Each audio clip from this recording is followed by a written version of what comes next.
I'm Alessia Morgan, 32, a financial consultant navigating the polished chaos of Boston's corporate world. My office, perched on the 20th floor of a glass tower in the financial district, overlooks the Charles River, where rowers glide in the early morning mist. It's a life I've built with precision, much like the spreadsheets I manage for multimillion-dollar clients. But beyond the numbers, my heart has always belonged to my younger sister, Sophia. Growing up in our brownstone in Beacon Hill, with its creaky wooden floors and ivy-clad walls, we were inseparable. We'd sprawl on my bed, whispering dreams under fairy lights, hers of painting in Parisian studios, mine of stability, of being her anchor. I was her protector, tying her shoelaces when she was 5, soothing her teenage heartbreaks, and quietly dipping into my savings to fund her art history degree when our parents' support fell short. Sophia, with her wild curls and infectious laugh, was my light, my reason to keep going.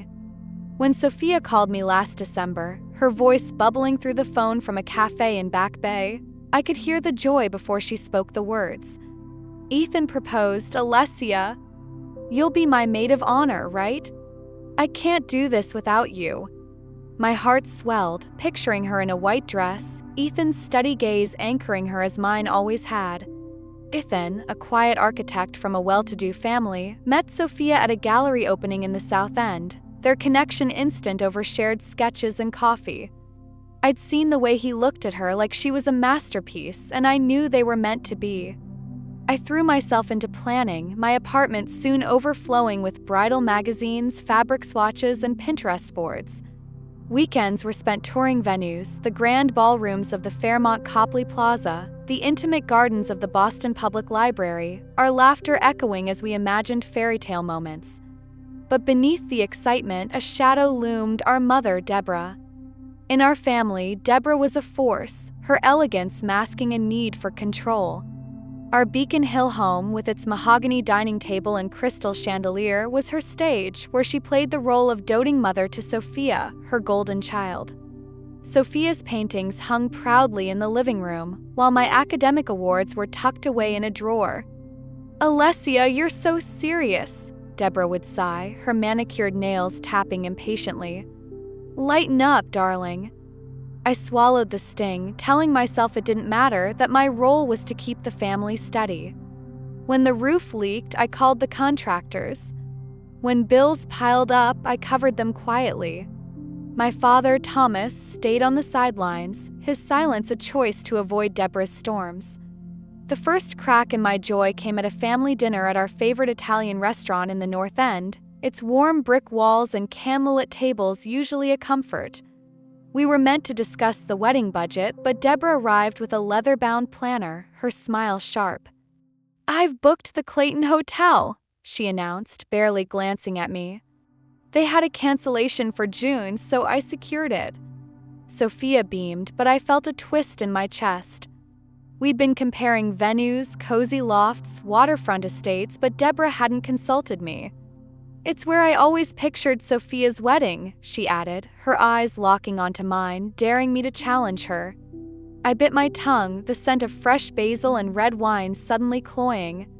Soon, Deborah's takeover became relentless. Vendors I'd spent hours researching were dismissed for her friends' recommendations. The soft blush color scheme Sophia and I loved was deemed drab in favor of Deborah's choice of ivory and gold. My role as maid of honor shrank, my suggestions ignored. Then I noticed Charlotte, our cousin, creeping into the frame. Charlotte, with her polished Instagram presence and knack for ingratiating herself, started appearing in planning photos, holding swatches, tasting cakes at upscale patisseries. One evening, scrolling through my phone in my quiet apartment, the glow of my laptop casting shadows on the walls, I saw her in a post captioned, "Wedding vibes with the bride-to-be." My heart sank. That was supposed to be me. The exclusion stung, a quiet ache that grew with each unanswered text from Sophia. I confided in my boyfriend Tyler over coffee at a cozy cafe on Newbury Street, its windows fogged from the autumn chill. "Maybe Charlotte just has more time," he offered, his voice steady as always. "But doubt not at me." Sophia and I had shared 30 years of sisterhood. Could wedding stress really unravel that? I pushed the fear down, focusing on the photographer deposit I'd paid, the welcome baskets I'd ordered for out-of-town guests, and the secret honeymoon I was planning, a luxurious Bali escape with first-class flights. I clung to the hope that after the wedding, Sophia and I would laugh about this over wine, our bond unbroken. But deep down, I felt the ground shifting, a storm brewing in the family I'd spent my life holding together. If you're listening right now, tell me, which country are you tuning in from? Drop it in the comments below. And if you haven't subscribed yet, I highly recommend you do it now. These aren't just everyday family stories, they're real, emotional journeys packed with deep life lessons you can actually apply to your own life. Hit that subscribe button so you never miss a story that might change the way you see things. The first crack in my heart came not with a shout, but with a silence, a notification on my phone that stopped me cold. I was in my apartment, curled up on my velvet sofa under the soft glow of a vintage lamp I'd found at a flea market in Cambridge. The rain pattered against my windows, a steady Boston drizzle that mirrored the unease settling in my chest. Scrolling through Instagram, I froze at a post from Sophia, a photo of her, radiant in a bridal boutique, with Charlotte holding up a champagne flute and a swatch of lace. The caption read, "Dress shopping with my favorite crew." My breath caught. Dress shopping? We dreamed of that moment since we were kids, draping pillowcases over our heads as makeshift veils, promising to be there for each other's big days. I wasn't invited. The hurt was sharp, like a paper cut you don't see coming. I called Sophia that evening, my voice steady despite the tremor in my hands. "How was dress shopping?" I asked, cradling my phone as I stood by my kitchen counter, the scent of chamomile tea doing little to calm me. A pause. "Oh, it was spontaneous," Sophia said, her voice rushed. "Mom set up a quick appointment just to browse. Charlotte was free, so she tagged along." I swallowed the lump in my throat. "I could have made time, Sophia." "You could have asked." Another pause, longer this time. "It's not a big deal, Alessia. There's plenty of other wedding stuff for you." Her words felt like a brush-off, and I hung up, staring at the rain-slicked street below, where couples huddled under umbrellas, oblivious to my unraveling world. Then came the discovery that broke something deeper. I'd written Sophia a letter a week earlier, poured my heart onto cream stationery during a sleepless night. It was an outpouring of love, how proud I was, how I'd always be her anchor, how I wanted us to navigate this wedding as sisters. I'd slipped it into her mailbox at her South End apartment, hoping it would bridge the growing distance. But when I casually asked if she'd read it, her confusion was genuine. "What letter?" she said. Days later, a coworker, Natalie, who knew the boutique owner, mentioned something chilling. "Your mom showed Sophia a letter at the dress shop," she said, her voice hesitant. It sounded harsh, like you were upset about the wedding plans. My blood ran cold. Harsh? I hadn't written anything like that. When Natalie described the paper, cream with my handwriting, I realized the truth. Deborah had stolen my letter and twisted it into a lie, painting me as jealous, vindictive, trying to sabotage Sophia's joy. The betrayal felt like a knife, slow and deliberate, carving away my trust. I confronted Sophia at a cafe on Newbury Street. Its exposed brick walls and warm espresso sent usually a comfort. "Did Mom show you a letter from me?" I asked, my hands gripping my latte. Sophia's eyes flickered with guilt. "Yeah, it hurt. You called my choices tacky, said you were too busy to care." My heart plummeted. "Sophia, I never wrote that. My letter was about love, about us." Her face paled, but before she could respond, Charlotte texted her a photo from another wedding errand, cake tasting at a patisserie in Beacon Hill, another event I wasn't invited to. The photo, with Charlotte's smug smile next to Deborah's, burned into my mind. I felt erased, replaced in my sister's life by a cousin who'd always hovered, eager to claim a spot in our inner circle. Each exclusion was a fresh wound. I'd spent hours researching vendors, paying deposits like $2,500 for Sophia's favorite photographer, while Deborah dismissed my efforts, choosing her own contacts. My apartment, once a haven, felt like a museum of wedding plans. Fabric swatches on my coffee table, a spreadsheet of guest lists on my laptop. Yet, I was becoming a ghost in Sophia's wedding. At night, I'd lie awake, the hum of Boston's nightlife outside my window, wondering if our 30 years of sisterhood could dissolve so easily. Tyler, my boyfriend, tried to reassure me over dinner at a cozy bistro in the North End, its candlelit tables intimate. "Charlotte's just around more," he said, his hand warm over mine. But the ache grew, a quiet fear that Deborah's influence was rewriting my place in Sophia's heart, one carefully orchestrated lie at a time. The air in Boston felt heavier as spring bloomed, the cherry blossoms along the Charles River a cruel contrast to the storm brewing in my life. I should have seen it coming, but nothing prepared me for the night that shattered my world. A friend from work, Emma, tipped me off about Sophia's engagement party at the Clayton Hotel, a grand venue in downtown Boston with its gilded chandeliers and marble floors, a place that screamed old-world elegance. "You're going, right?" Emma asked over coffee at a quaint cafe in the Seaport District, its windows framing the harbor's glinting waves. My stomach dropped. I hadn't been invited. "You need to show up, Alessia," she urged, her eyes sharp with concern. "Something's not right." I nodded, my heart pounding, knowing a confrontation was inevitable but dreading it all the same. I arrived at the Clayton that evening, my navy dress clinging to me like armor, the city's spring breeze cool against my skin. The ballroom buzzed with dozens of guests, Boston's elite, friends, and family, sipping champagne under twinkling lights. I spotted Deborah first, her silk gown catching the glow as she held court, Sophia radiant beside her. Charlotte hovered nearby, her smile smug. I stepped forward, intending to quietly pull Sophia aside, but Deborah's eyes locked onto mine, cold and calculating. Before I could speak, she raised her glass, her voice cutting through the chatter. "Oh, Alessia, how kind of you to show up uninvited," she said, loud enough for heads to turn. "But then, you've always been the family troublemaker, haven't you? Always needing to control everything." The room fell silent, eyes boring into me. My face burned, the humiliation like a physical blow. "I just wanted to support Sophia," I stammered, but Deborah's laugh was sharp. "Support? You've been undermining her happiness from the start." Whispers rippled through the crowd, phones already out, capturing the moment. By morning, the scene was viral on social media. Hashtags like #FamilyDrama painting me as the villain in my sister's story. The wound festered, but the final blow came weeks later at a family meeting in our Beacon Hill home. I texted Sophia, begging to talk, and she'd suggested our parents' house, a place of childhood memories now tainted by tension. I parked outside, the familiar cobblestone street lined with gas lamps, my heart heavy with hope for reconciliation. Inside, the living room felt like a stage set for betrayal. Dad sat in his armchair, his face ashen, avoiding my gaze.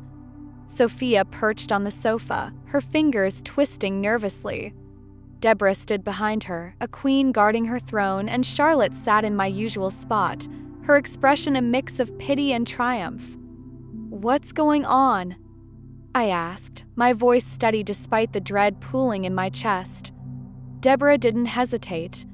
"We've discussed it, Alessia, and your involvement in the wedding is problematic," she said, her tone dripping with rehearsed disdain. "Your need to control, to make everything about you, it's too much."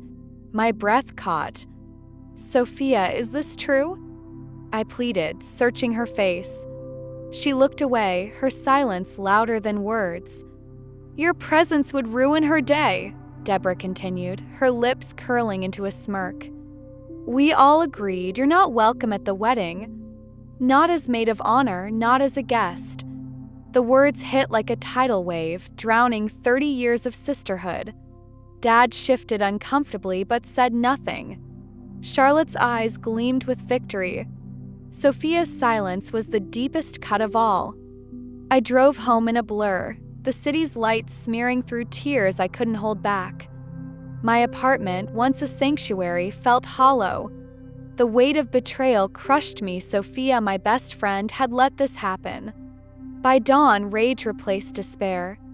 I opened my laptop, the glow harsh against my sleepless eyes, and canceled every financial contribution. $2,500 for the photographer, $1,200 for the string quartet, $8,600 for the Bali honeymoon I'd planned with such love. Each click was a reclaiming of my dignity, a refusal to fund a celebration that excluded me. As I hit confirm on the cancellations, the city waking outside my window, I felt a flicker of resolve. This wasn't the end, it was the beginning of fighting for my worth. The days after that brutal family meeting were a haze, each one heavy with the weight of Sophia's silence and Deborah's cruel words. Boston's spring had turned vibrant, the public garden awash with tulips, but I felt like I was trudging through fog. My apartment, once a cozy retreat with its exposed brick and soft throw blankets, felt like a cage for my grief. I'd canceled my financial contributions to the wedding, but the act brought no relief, just a hollow ache where my sister's laughter used to live. I avoided my phone, its notifications a minefield of Deborah's accusatory texts and Dad's half-hearted voicemails. But then, late one night, a message from Ethan, Sophia's fiancé, lit up my screen. "Alessia, we need to talk. It's urgent. Sophia's a mess." My heart stuttered. Despite the pain, I couldn't shut them out completely, not yet. I agreed to meet them at a small cafe in the South End, a place Sophia and I used to haunt, its mismatched wooden tables and aroma of fresh croissants a bittersweet reminder of better days. The morning was crisp, the kind of New England spring day where sunlight dances on cobblestone streets. I arrived early, clutching a latte, my nerves fraying as I watched couples stroll past the cafe's ivy-framed windows. When Sophia walked in, her eyes red-rimmed and her usual spark dimmed, I braced myself. Ethan followed, his face grim but kind. "Alessia," Sophia began, her voice breaking as she slid into the chair across from me. "I'm so sorry. I didn't know." Her words trembled, and I felt a flicker of hope, fragile but real. They explained everything, and each revelation was a punch to the gut. Ethan had grown suspicious when I canceled the Bali honeymoon, a gift Sophia hadn't even known about.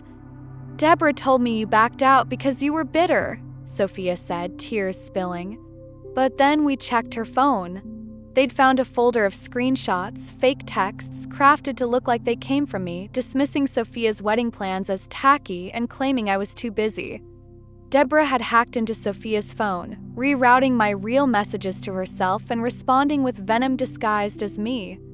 "I thought you hated my choices," Sophia whispered, her hands twisting a napkin. "I thought you didn't care." My chest tightened, rage and sorrow colliding. Deborah hadn't just excluded me, she'd orchestrated a lie to erase me from Sophia's life. Cafe's warmth couldn't thaw the chill of learning Deborah's history. Over a second round of coffee, Ethan shared a conversation with Aunt Catherine, Dad's older sister. "She told us Deborah did this before," he said, his voice low. "When your parents got married, Deborah faked evidence of an affair to turn your dad against Catherine.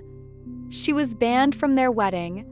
I stared at him, the clink of coffee cups around us fading.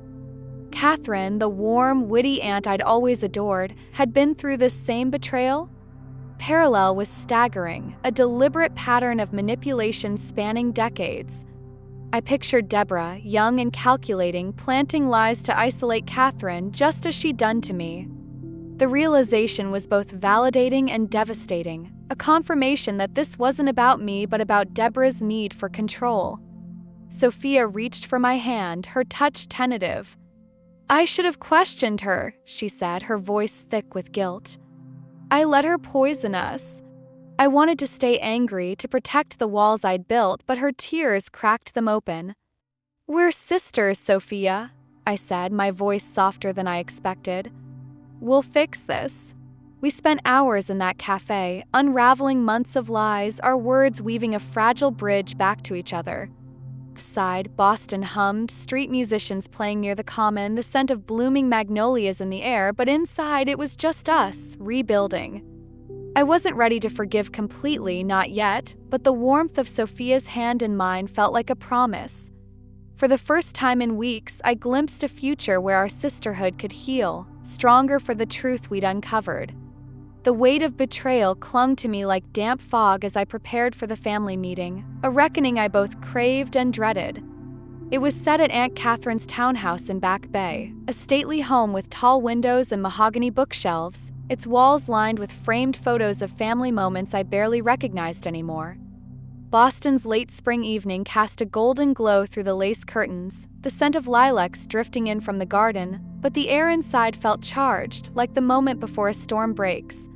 I arrived early, clutching a folder of evidence, screenshots of Deborah's fake texts, bank statements showing my $15,000 in wedding contributions, emails confirming my arrangements.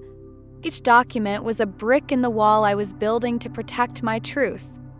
Sophia and Ethan arrived next, their faces etched with resolve, followed by Dad, his shoulders hunched, and our grandmother, Martha, her silver hair catching the light as she leaned on her cane. Uncle Paul, a quiet observer, completed the group. We sat in Catherine's living room, the antique clock ticking like a heartbeat, waiting for Deborah. When she swept in, her silk scarf fluttering like a battle flag, Deborah's confidence faltered at the sight of us, united, serious, unflinching. "What is this?" she demanded, her voice sharp as she scanned the evidence spread across the coffee table. "A chance for truth," I said, my voice steady despite the tremor in my chest. I began methodically, presenting the fake texts Deborah had crafted to make Sophia think I'd dismissed her wedding plans. "These aren't my words," I said, sliding the screenshots toward her. "You rerouted my messages, pretended to be me." Sophia's eyes widened as she reviewed them, her hand gripping Ethan's. Next, I showed the bank records, $2,500 for the photographer, $8,600 for the Bali honeymoon I'd canceled in my pain. "I gave everything for Sophia's day," I said, my voice catching, "and you painted me as the villain." Deborah's face tightened, but before she could respond, Aunt Catherine stood, her presence commanding. "This isn't new, Alessia," she said, her voice low but piercing. "Deborah did this to me decades ago." The room stilled.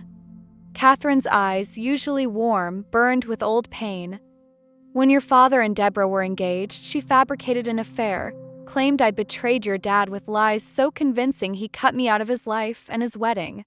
I stared at Dad, whose face crumpled, his hands clenching the armrests of his chair. "She showed me letters, Thomas," Catherine continued, "forged to look like they came from my friend, accusing me of infidelity. I lost my brother for years." The revelation hit like a thunderclap.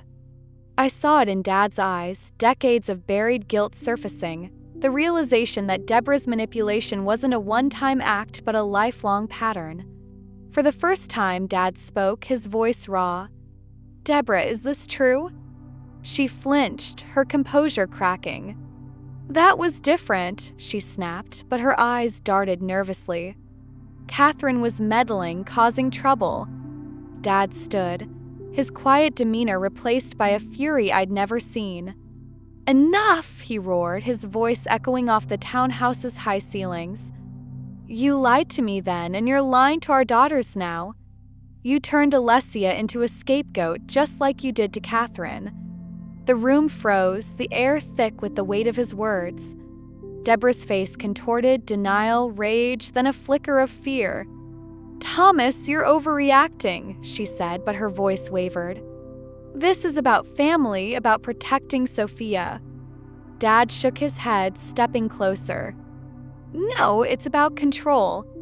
And it stops now." Sophia, tears streaming, stood beside me. "Alessia is my maid of honor," she declared, her voice trembling but firm. "If you can't respect that, Mom, you'll be a guest at my wedding no more."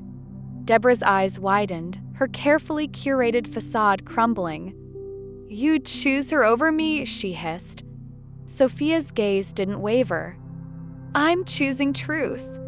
The room held its breath as Deborah stormed out, promising consequences, but her exit felt like a release, the breaking of a chain. With Dad and Catherine's support, I was reinstated as maid of honor. Deborah's role was reduced to that of a guest, her influence curtailed. As we left Catherine's, the Boston night alive with streetlights and the hum of passing cars, I felt a strange mix of relief and sorrow. The evidence had exposed Deborah's lies, but it also laid bare the fragility of the family I'd fought to hold together. Sophia squeezed my hand, her touch grounding me. "We'll get through this," she whispered. Standing on the cobblestone sidewalk, the city's pulse around us, I nodded, clinging to the hope that truth could rebuild what manipulation had torn apart. The morning of Sophia's wedding dawned bright, the kind of perfect June day in Boston where the sky is a clear blue and the air carries the faint scent of roses from the public garden. Clayton Hotel, with its grand marble foyer and glittering chandeliers, buzzed with anticipation, its elegance evoking a European palace. I stood in the bridal suite, my heart a tangle of nerves and hope, helping Sophia into her ivory lace gown. The mirror reflected her radiance, but also my own reflection, a woman who'd fought to reclaim her place beside her sister. "I wish we could erase the last few months," Sophia whispered, catching my eye in the glass. I adjusted her veil, my fingers steady despite the ache of what we'd lost. "I don't," I said softly. "It brought us truth. We're stronger now." She turned, her smile bittersweet, and hugged me tightly, the rustle of her dress mingling with the distant hum of guests arriving. The ceremony was a dream, the hotel's ballroom transformed into a vision of soft gold and white roses, like something out of a Parisian chateau. I stood as maid of honor, holding Sophia's bouquet, my heart swelling as she and Ethan exchanged vows, their voices thick with love. From the front row, Dad's eyes shone with pride while Deborah sat beside him, her posture perfect but her expression unreadable. I braced for her usual sharpness, but she remained quiet, her presence a guest's, not a dictator's. The reception unfolded under twinkling lights, laughter echoing as guests danced to a string quartet I'd once booked, now a reminder of my reclaimed role. I moved through the crowd, the clink of champagne flutes and the murmur of conversation wrapping around me like a warm blanket. Then, a moment I never expected. I was adjusting place cards at the gift table, their hand-lettered elegance a nod to Sophia's love for calligraphy, when Deborah approached. Her emerald dress caught the light, but her face was softer, unguarded. "The calligraphy is beautiful," she said, her voice low. "You're doing, wasn't it?"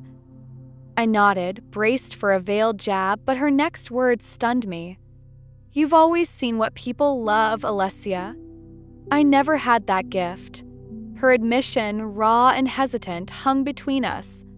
She glanced away, then added, "The therapist Catherine suggested says I need to acknowledge others' strengths." My breath caught. Deborah in therapy? It wasn't an apology, but it was a crack in her armor, a sign she was grappling with her actions. I nodded, unable to speak, as she walked away, her silhouette blending into the crowd. It wasn't reconciliation, but it was a start. After the wedding, our family began group therapy in a quiet office in Cambridge, its walls lined with soothing art and bookshelves that reminded me of European libraries. The sessions were tense at first, Deborah's defenses flaring, but Dad's newfound resolve, born from that explosive meeting, kept her accountable. Sophia and I rebuilt our bond, our Sunday brunches at a cozy cafe in the North End restored, filled with laughter and honest tears. I set boundaries, learning to say no to unhealthy demands, a lesson hard-won but liberating. My own healing deepened with a therapist who helped me see my worth beyond what I gave others.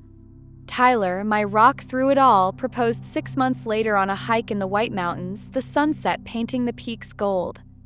"Small wedding, clear boundaries," I teased, and his laugh sealed our promise. This journey taught me 3 lessons I want to share with you. First, resilience is forged in pain. When I was cast out, humiliated, I found strength in fighting for Sophia and myself, proof that we can rise from our darkest moments. Second, boundaries are acts of love, not walls. Saying no to Deborah's manipulation freed me to build healthier connections with Sophia, with Tyler, with myself. Third, demanding respect is your right. I learned to stand firm, to value my worth even when others couldn't see it, a choice that transformed my life. If this story of betrayal, truth, and healing resonates with you, I'd love for you to like, share, and subscribe to this channel. Your support helps spread stories that remind us we're not alone in our struggles, that we can find strength in our pain. Drop a comment. Have you faced family drama or set tough boundaries? How did you reclaim your worth? Let's keep this conversation going because your story matters too.